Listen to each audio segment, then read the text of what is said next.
Zdravo živo svima! Evo, posle dužeg vremena da snimamo neki klip i u ovom kasnom jesenjem popodnevu. Mnogo je lepo vreme, pa smo izašli malo u prirodu ovde kod nas da snimamo jedan klip. Više ljudi me je molilo i pričalo da snimim klip o našem kolovratu, odnosno o svastici. Pa rekao, ajde da ispunim te želje i da kažemo nešto više o tom simbolu koji je jako star i vuče svoju istoriju iz neznanih vremena. Dakle, ono što se zna o svastici to je da je Miloje Vasić u Vinči pronašao kamenje, pa čak i neke ostatke grnčarije sa simbolom svastike. I svastika je jedan od simbola u vinčanskom pismu. Kad pogledate onu tabelu sa svim simbolima iz Vinče što su pronađeni, znači tu se nalazi i svastika. Međutim, zvanično je priznato da svastika koja je pronađena 1908. godine u Ukrajini su pronašli na mamutovoj, mislim od mamutove kosti, napravljenu pticu sa simbolom svastike ugraviranom na toj lepoj figurini. Smatra se zvanično najstarijom svastikom, procenjuje se na negde period oko 15.000 godina pre nove ere, znači stara je oko 17.000 godina. To je prvo pojavljivanje po zvaničnoj istoriji, mada ja verujem da može da se nađe i starije, ali ne možemo baš precizno da datiramo stene i neke stvari koje su u Južnoj Americi ili na nekim drugim kontinentima.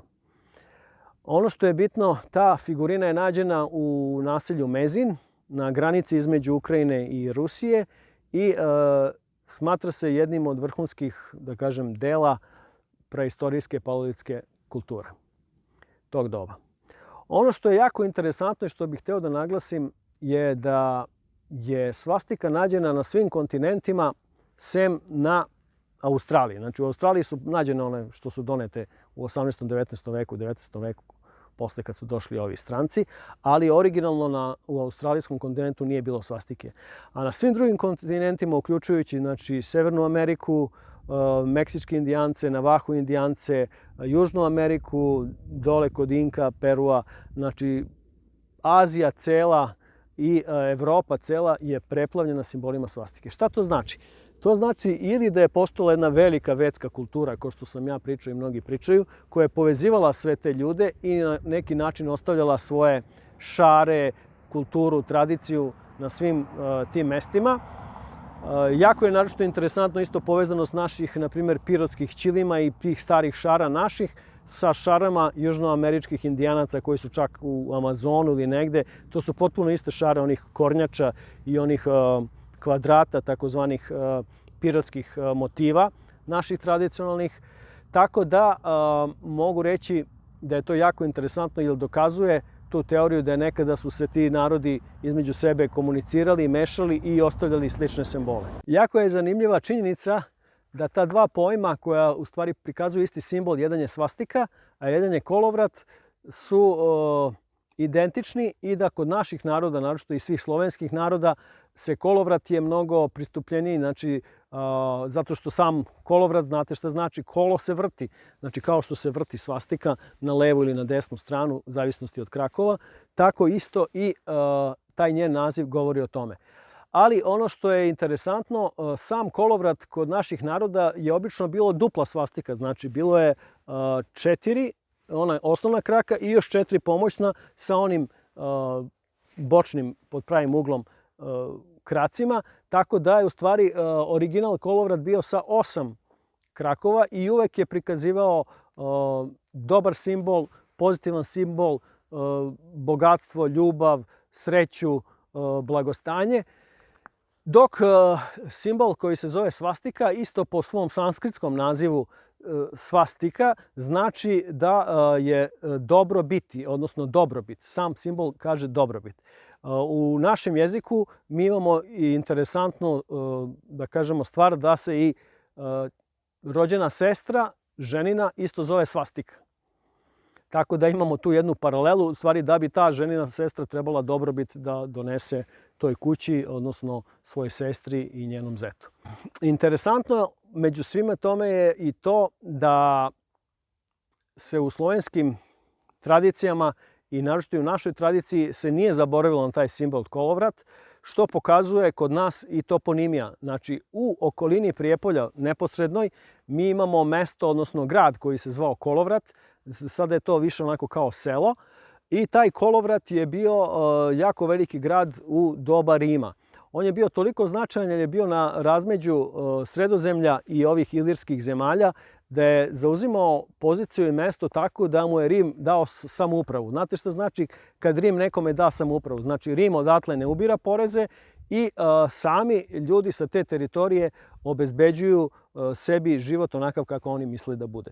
Znači, taj grad Kolovrat je pronađen na periferiji Prijepolja i postoji jako puno artefakata koji su dokaz tome i u muzeju samom u Prijepolju možete vidjeti neke od tih, da kažemo, stvari koje su pronađene na tom brdu gdje je bio taj grad. Od svog samog nastanka pa sve do 1920. godine ovaj simbol je bio apsolutno pozitivan i smatralo se da je baš ono za dobro porodice, ljudi, čovečanstva i sve tako epiteti. Međutim, 1920. godine Adolf Hitler i nacistička partija Nemačke uzimaju ovaj simbol kao svoj, odnosno stavljaju onu crnu svastiku na belu krug sa crvenom pozadinom. Znači, prvi put je taj simbol doživeo negativnost kao simbol jednog nacizma u sav holokaust i Drugi svjetski rat koji su započeli sa Poljskom pa nadalje proširili. I taj simbol je doživeo svoju negativnu konotaciju. Hitler je u svojoj knjizi napisao tačno kako treba da izgleda taj simbol, kao da mu je neko dao uputstva, kao da je neko hteo da ocrni taj simbol i naravno dat je simbol u kombinaciji crno-crveno. Kod naših svih starih naroda i u našoj tradiciji se zna šta je kombinacija crno-crveno. Znači, kombinacija crno-crveno je uvijek povezana uz đavola, uz sva zla i uz sve ono loše što ide uz te boje. Sada to možete vidjeti u današnjoj kulturi isto da se proširila upotreba crveno-crvene boje.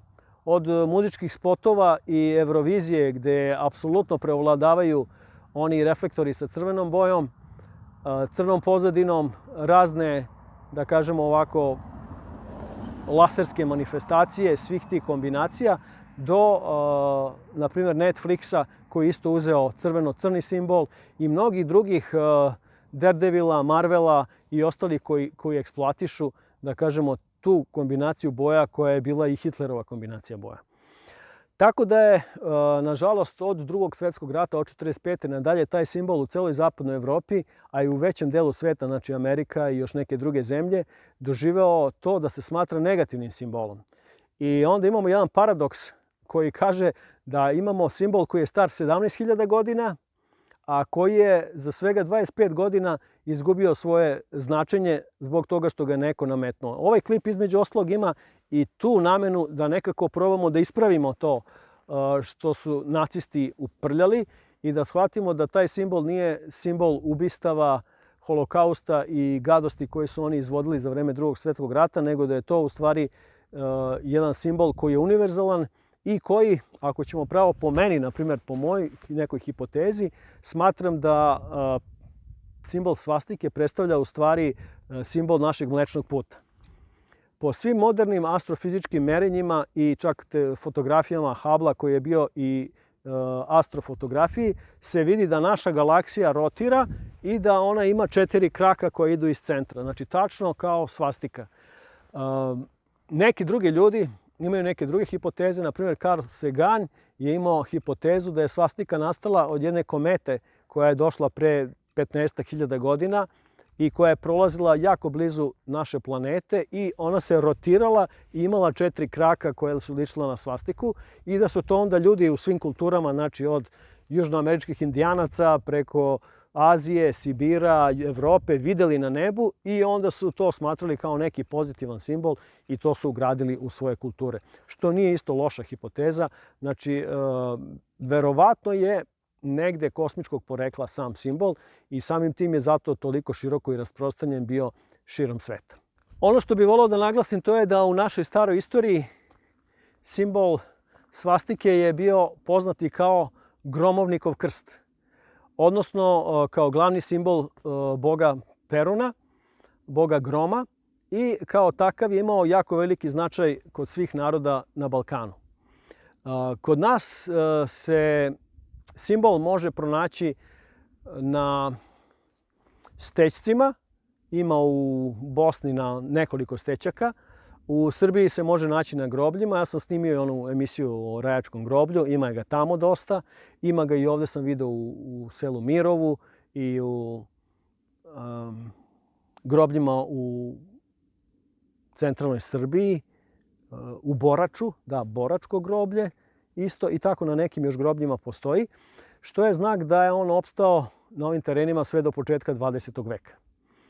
Onda posle su ga, da kažem, komunizam i ovo obrisali, ali eto sada na neki način mogu reći da neke rodnoverne nove zajednice uzimaju kolovrat kao opet svoj glavni simbol i on polako se vraća opet u upotrebu onu koju je imao hiljadama i hiljadama godina. Ono što je jako interesantno to je da je u celoj Aziji, znači gde prevlađuje hinduizam kao glavna svetska religija sa najvećim brojem vernika, džainizam, a i budizam, svastika ostala u potpuno pozitivnoj konotaciji. Tako da kad odete, na primjer, u Južnu Koreju, Tajland, Tajvan, Indija, možete vidjeti svuda prisutnu svastiku, Šri Lanka, znači svuda je taj simbol prisutan i uvek je povezan sa dobrobit. U budizmu, na primjer, kad je okrenuto na desnu stranu, je povezano sa dharmom. A postoje jako puno manastira i jako puno mesta gde ljudi dolaze i gde poštuju taj simbol. Znači, on nije nikada, da kažem, prešao u negativnost kao što je prešao na zapadu, odnosno u Evropi. Naročito je simbol bio povezan sa američkim indijancima, više plemena od kojih naročito Navajo indijanci su voleli ovaj simbol i kad su naučili preradu srebra od španaca, oni su pravili jako lepe escajge i jako lepe kašike i viljuške i noževe, sve sa simbolima svastike. Tako da u nekim muzejima postoje izuzetne zbirke tih njihovih srebrnih svastika i uopšte na svim svojim šatorima, odeći i na ćilimima su imali simbol svastike. Ono što je interesantno to je da kada je Hitler krenuo da eksploatiše taj simbol, imali su problem Amerikanci sa tim simbolom i onda je 1940. kad se već znalo da počinje Drugi svjetski rat, kad je objavljeno Poljsko i sve to, Amerikanci su naterali glavne predstavnike Navajo indijanaca da dođu na jedno mesto i da mora da potpišu deklaraciji o zabrani upotrebe svastike. Znači 28. februara 1940. godine indijanci su bili primorani da se odreknu simbola kog su vekovima, da ne kažem hiljadama godina koristili, ali je, da kažem, bela civilizacija tad već bila mnogo jaka u Americi i preovladala je, tako da su oni to uradili i od tada taj simbol je prestao da bude korišćen, tako da većina predmeta koji su u muzejima i koji su u vlasništvu bili Navajo indijanaca su pre 1940. godine. Simboli kao simboli uvek imaju svoje višeznačna dejstva i kao što triskeleon, na primjer, je povezan sa brojem 3, sa Svetim Trojstvom i uopšte sve što ima veze sa trojkom, tako je svastika povezana sa brojem 4. Mnogi narodi je vezuju svastiku za broj 4 i za ono što imamo oko sebe kao broj 4. Znači, prevashodno to su godišnja doba, znači proleće, leto, jesen, zima, kao 4 godišnja doba različita koje se smenjuju u tom krugu. Onda kao druga četvorka bi išli elementi vatra, voda, vazduh, zemlja i kao, da kažem, treća stvar koja ima to četvorodejstvo, naravno su strane sveta, sever, jug, istok, zapad. Znači svastika implementira sve to zajedno i predstavlja kruženje i večiti ciklus koji oni proizvode. Ono što je jako interesantno to je da, na primjer, u Gamzigradu, kad su otvorili taj mozaik koji ćemo vam prikazati sad i na slikama, koji je retko kada otvoren, taj mozaik je fenomenalan. Ja maltene lepši mozaik nisam video iz antičkog sveta.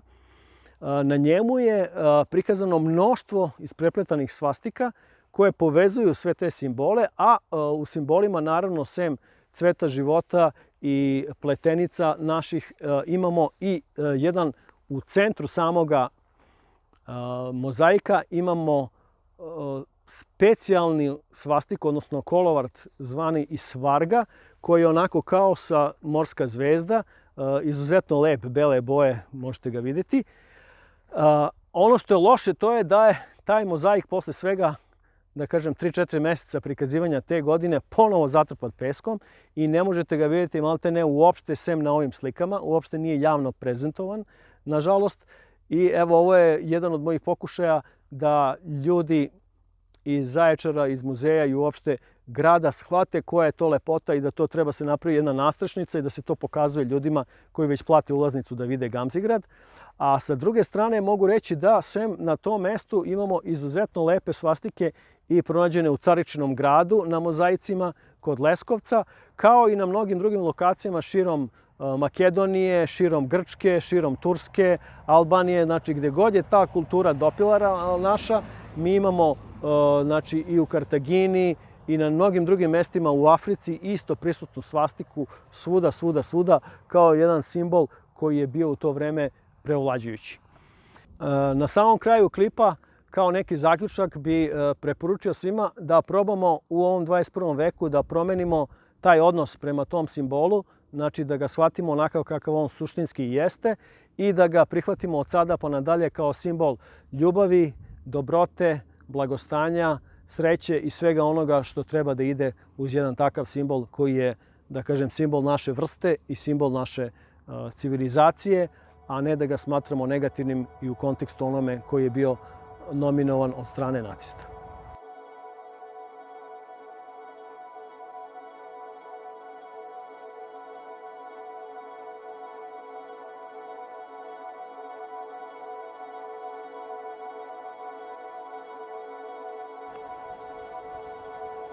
Peki. Ne da uspeš?